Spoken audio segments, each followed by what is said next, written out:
Welcome to Rosna simple life. എല്ലാവർക്കും സുഖമല്ലേ? എന്തൊക്കെയുണ്ട്? ഇന്ന് നമ്മൾ ചിക്കൻ ഫ്രൈ ആണ് ഉണ്ടാക്കാൻ പോകുന്നത്. നമ്മുടെ ചിക്കനെ ആദ്യം മഞ്ഞൾപ്പൊടി, ഉപ്പും മുളകും ചേർത്ത് ഒന്ന് പുരട്ടിയിട്ട് കുറച്ച് സമയം വെച്ചിട്ടുണ്ട്.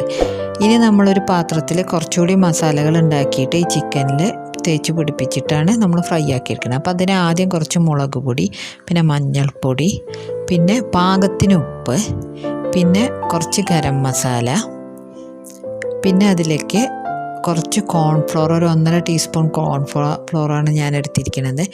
പിന്നെ അത്ര തന്നെ കുറച്ച് മൈദയോ 1 ടീസ്പൂൺ അല്ലെങ്കിൽ കോൺഫ്ലോറിൻ്റെ അത്ര തന്നെ മൈദപ്പൊടി എടുക്കുക.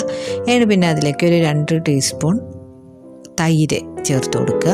പിന്നെ അതിലേക്ക് നമ്മൾ ഇഞ്ചി വെളുത്തുള്ളി ഇങ്ങനെ പിഴിഞ്ഞ് ഒഴിക്കുകയാണ് ചെയ്യുന്നത്. അപ്പോൾ നമുക്കതിൻ്റെ ആ ഇഞ്ചിയുടെയും വെളുത്തുള്ളിയുടെയും തരികളൊന്നും ഉണ്ടാവില്ല.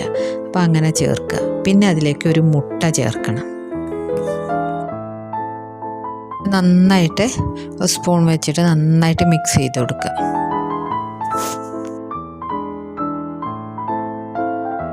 ഇനി ഇതിലേക്ക് നമ്മൾ ഓൾറെഡി മഞ്ഞളും മുളകും ഉപ്പുമൊക്കെ ചേർത്ത് വെച്ചിരിക്കുന്ന ചിക്കൻ പീസസ് ഇതിലേക്ക് ഇട്ട് കൊടുക്കുക.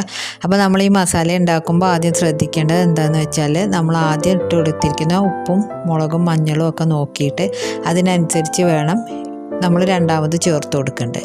എന്നിട്ട് ഇത് നന്നായിട്ട് ഈ ചിക്കനിൽ പിടിച്ച് വരുന്ന വിധത്തിൽ നമ്മൾ നന്നായി അതിൽ തേച്ച് പിടിപ്പിച്ച ശേഷം ഒരു 2 മണിക്കൂർ അത് മാറ്റി വെക്കണം. ഈ 2 മണിക്കൂർ ഒന്നുകിൽ ഫ്രിഡ്ജിൽ വെക്കാം, അല്ലെങ്കിൽ പുറത്ത് വെക്കാം. എന്നിട്ട് ആണ് നമ്മളിത് ഫ്രൈ ചെയ്തെടുക്കുന്നത്. അപ്പോൾ നമുക്ക് ഇതിനെ 2 മണിക്കൂർ ഒന്ന് മാറ്റി വെക്കാം.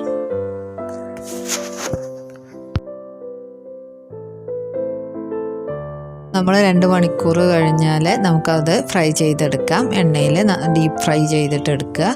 അപ്പോൾ ഒരു സെറ്റ് നമ്മളെടുത്തു. ഇനി രണ്ടാമത്തെ സെറ്റ് നമുക്ക് എണ്ണയിൽ ഫ്രൈ ചെയ്തെടുക്കാം. നമ്മുടെ അടിപൊളി ചിക്കൻ ഫ്രൈ റെഡി ആയിട്ടുണ്ട്. അപ്പോൾ എല്ലാവർക്കും ഇത് ഇഷ്ടമായി എന്ന് കരുതണു. അപ്പോൾ ഇഷ്ടമായെങ്കിൽ നിങ്ങൾ ലൈക്ക് ചെയ്യുക, ഷെയർ ചെയ്യുക, സബ്സ്ക്രൈബ് ചെയ്യുക മറക്കരുത്. നമുക്ക് വീണ്ടും മറ്റൊരു വീഡിയോ ആയിട്ട് കാണാം. അപ്പോൾ അതുവരേക്കും എല്ലാവരും സേഫായിട്ടിരിക്കുക, ഹാപ്പി ആയിട്ടിരിക്കുക. ബൈ.